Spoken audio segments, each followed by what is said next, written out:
ایک مسئلہ کافی چرچے میں ہے، حضرات اہل بیت کے نام کے ساتھ علیہ السلام لکھنا یا پڑھنا کیسا؟ جی، بہت اہم سوال ہے۔ حضرات اہل بیت جیسے حضرت امام حسین، حضرت امام حسن، حضرت علی، سیدہ فاطمہ رضی اللہ تعالیٰ عنہ، ان کے نام کے ساتھ لوگ علیہ السلام کہتے یا لکھتے ہیں۔ تو کچھ لوگ کہتے ہیں کہ بالکل یہ محبت کا تقاضا ہے، کہنا چاہیے۔ کچھ لوگ کہتے ہیں کہ نہیں، یہ منع ہے۔ تو اب یہ اختلاف ہے، لیکن یہاں پر کچھ لوگ شدت کرتے ہیں اور کہتے ہیں جو منع کرے تو وہ ناصبی ہے، یا جو منع کرے وہ اہل بیت کا دشمن ہے، یا جو منع کرے وہ تنگ نظر ہے، وغیرہ وغیرہ۔ حالانکہ سب سے پہلے تو ہمیں اس بات کو سمجھنا چاہیے کہ یہ مسئلہ عقیدے کا مسئلہ نہیں ہے، یہ حرام و حلال کا مسئلہ ہے، فقہی مسئلہ ہے، عقیدے کا مسئلہ نہیں ہے۔ جب فقہی مسئلہ ہے تو ہمیں دیکھنا ہوگا کہ ہم کس مسلک سے تعلق رکھتے ہیں۔ جس مسلک سے ہم تعلق رکھتے ہیں اس مسلک کے مفتی سے ہم سوال کریں گے، استفتاء کریں گے۔ اس مسئلے میں حنفی حضرات حنفی مفتیان کی طرف رجوع کریں گے، شافعی حضرات شافعی مفتیان کی طرف رجوع کریں گے، اور مفتیان کرام بھی جو اپنے مذہب کی افتاء کی کتابیں ہیں ان کی طرف رجوع کریں گے، اور ان میں جو مسئلہ لکھا ہوا ہے اس کے مطابق جواب دیں گے۔ مثال کے طور پہ حنفی مفتی عالمگیری کو دیکھے گا، فتاوی شامی کو دیکھے گا، بحر رائق کو دیکھے گا، ہدایہ کو دیکھے گا، وغیرہ۔ شافعی مفتی تو امام ابن حجر مکی کی تحفۃ المحتاج کو دیکھے گا، یا امام شمس الدین محمد رملی کی نہایت المحتاج کو دیکھے گا، یا فتح المعین کو دیکھے گا، اس طرح کی فتوے کی کتابوں کو دیکھے گا۔ تو ان ساری کتابوں میں یہ مسئلہ صراحت کے ساتھ لکھا ہوا ہے۔ جو حضرات حنفی ہیں تو وہ فتاوی شامی میں تفصیل سے اس مسئلے کو دیکھ سکتے ہیں۔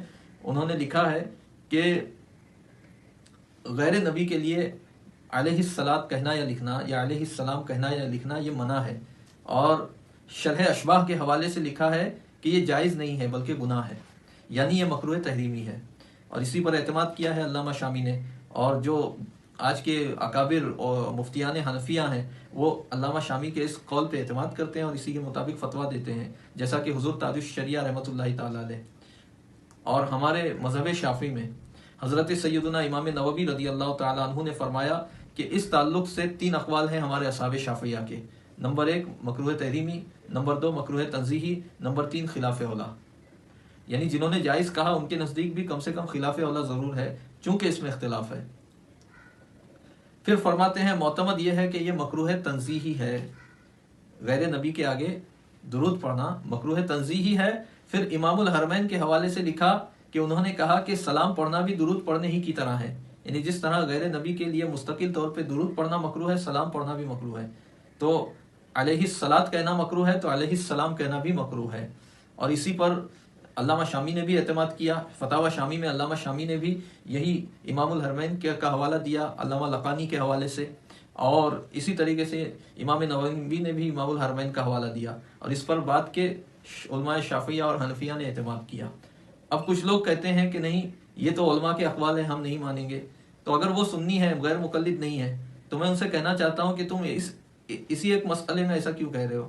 پھر تو سارے مسائل میں یہی معاملہ ہے، چاہے وہ وضو کی سنتوں اور مستحبات سے متعلق ہو، یا نماز کے مفسدات اور مستحبات اور سنتوں سے متعلق ہو، یا فرائض سے متعلق ہو، سب میں تو تم یہ نہیں کہتے، بلکہ تم حنفی مذہب معلوم کر کے عمل کرتے ہو، شافعی ہو تو شافعی مذہب معلوم کر کے عمل کرتے ہو۔ اسی ایک مسئلے میں تم اس طرح کیوں کہتے ہو کہ نہیں، ہم علماء کی بات نہیں مانیں گے؟ اور رہا سوال یہ کہ تم یہ کہتے ہو کہ امام بخاری نے علیہ السلام لکھا کسی اہل بیت میں سے کسی کے آگے، لہٰذا ہم بھی لکھیں گے۔ تو حضرت امام بخاری کا مسلک کیا تھا پہلے یہ معلوم کرو۔ حنفی تو نہیں تھے وہ، ایک قول کے مطابق حنبلی تھے، ایک قول کے مطابق وہ شافعی تھے، اور ایک قول کے مطابق وہ مجتہد تھے۔ تو چلو ان کو مان لو کہ وہ شافعی تھے، میں شافعیوں سے عرض کر رہا ہوں، مان لو وہ شافعی تھے، پھر بھی ان کے بہت سارے اقوال اور ان کے بہت ساری باتیں امام شافعی کے مذہب کے خلاف ہیں۔ دیکھیے بخاری شریف میں ترجمۃ الباب آپ دیکھیں گے تو پتہ چل جائے گا۔ اور بخاری شریف حدیث کی کتاب ہے، فتوے کی کتاب نہیں ہے۔ اصول افتاء الگ ہیں، اور حدیث کی کتاب اور محدث کا اپنی حدیث کے باب کو باندھنا اور اپنے مسلک کو بیان کرنا یہ الگ ہے۔ بخاری شریف کوئی فتوے کی کتاب نہیں ہے کہ اس میں کچھ ہے تو اسی پر آنکھ بند کر کے اعتماد کر کے فتویٰ دیا جائے، نہیں، بلکہ مذہب کی جو معتمد فتوے کی کتابیں ہیں ان میں دیکھا جائے گا کیا ہے۔ تو اگر کسی عالم نے کسی اہل بیت میں سے کسی کے آگے علیہ السلام لکھا تو ہو سکتا ہے اس کے نزدیک جائز ہو، کیونکہ ہم نے بتایا ایک قول جواز کا بھی ہے، جائز بمعنی خلاف اولا، ایک قول وہ بھی ہے۔ لیکن معتمد قول کیا ہے؟ فقہی مسائل میں اختلاف ہوتا ہے، ایک عالم کہتا ہے یہ جائز ہے، ایک کہتا ہے ناجائز ہے، ایک کہتا ہے مکروہ تنزیہی ہے، ایک کہتا ہے مکروہ تحریمی ہے.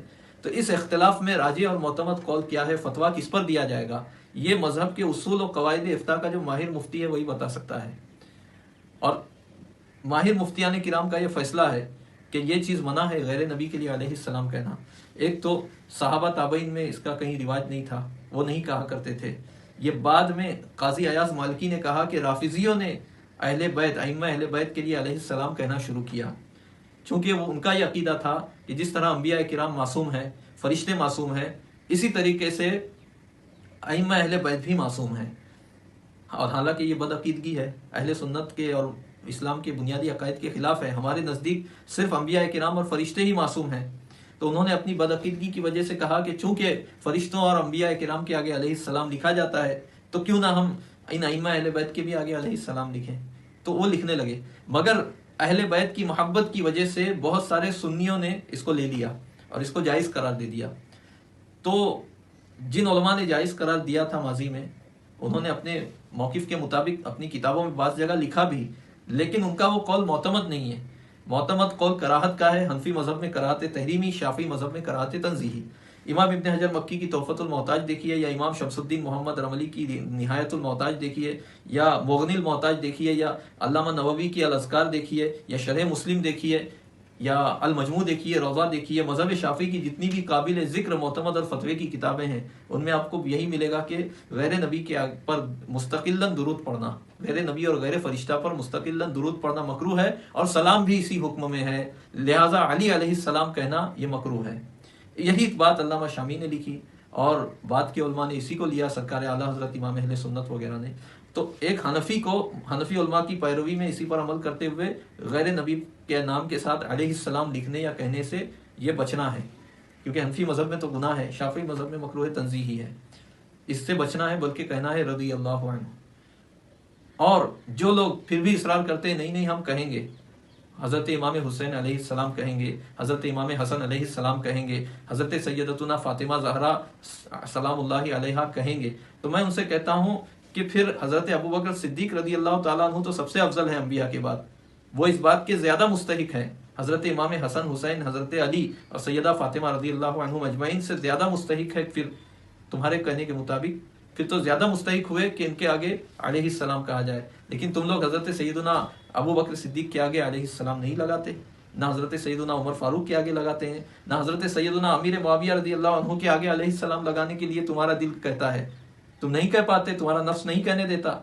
اس کا مطلب کچھ تو ہے تمہارا معاملہ. اگر ادھر جائز ہے تو ادھر بھی جائز ہے، اگر ادھر منع ہے تو ادھر بھی منع ہے.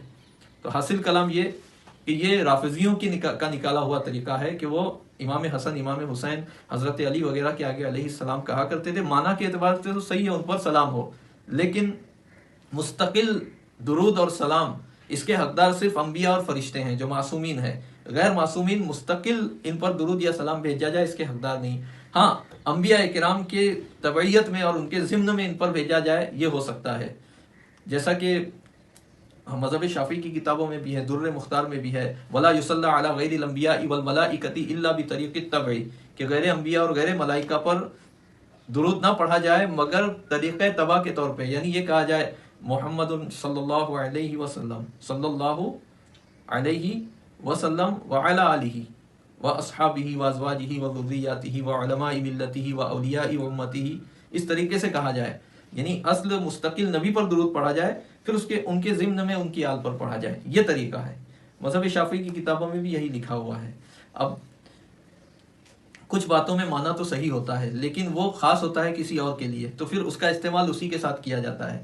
مثال کے طور پہ عز و جل اللہ کے ساتھ خاص ہے، حالانکہ معنی کے اعتبار سے اس کا اطلاق حضور علیہ الصلوۃ والسلام پر بھی کیا جا سکتا ہے. معنی کے اعتبار سے درست ہے کیونکہ حضور علیہ الصلوۃ والسلام عزیز بھی ہیں، جلیل بھی ہیں. تو محمد عز و جل کہنا معنی کے اعتبار سے درست ہے مگر شرعی اعتبار سے درست نہیں ہے. کیوں؟ کیونکہ عز و جل اللہ کے ساتھ خاص ہو گیا. اسی طرح مستقل طور پہ درود یا سلام بھیجنا معصوموں کے ساتھ خاص ہو گیا. لہٰذا غیر معصومین کے لیے، چاہے وہ اہل بیت ہوں یا صحابہ ہوں یا اولیاء ہوں، ان کے لیے جو ہے مستقل طور پہ درود یا سلام یہ منع ہے، اس سے بچنا چاہیے. اور اس کی ابتدا تو رافضیوں نے کی، صحابہ تابعین کے زمانے میں تھا نہیں، تو اسی پر فتویٰ ہے، اسی پر ہمیں عمل کرنا چاہیے۔ وصلی اللہ علی سیدنا محمد و آلہ و صحبہ اجمعین۔ السلام علیکم ورحمۃ اللہ وبرکاتہ۔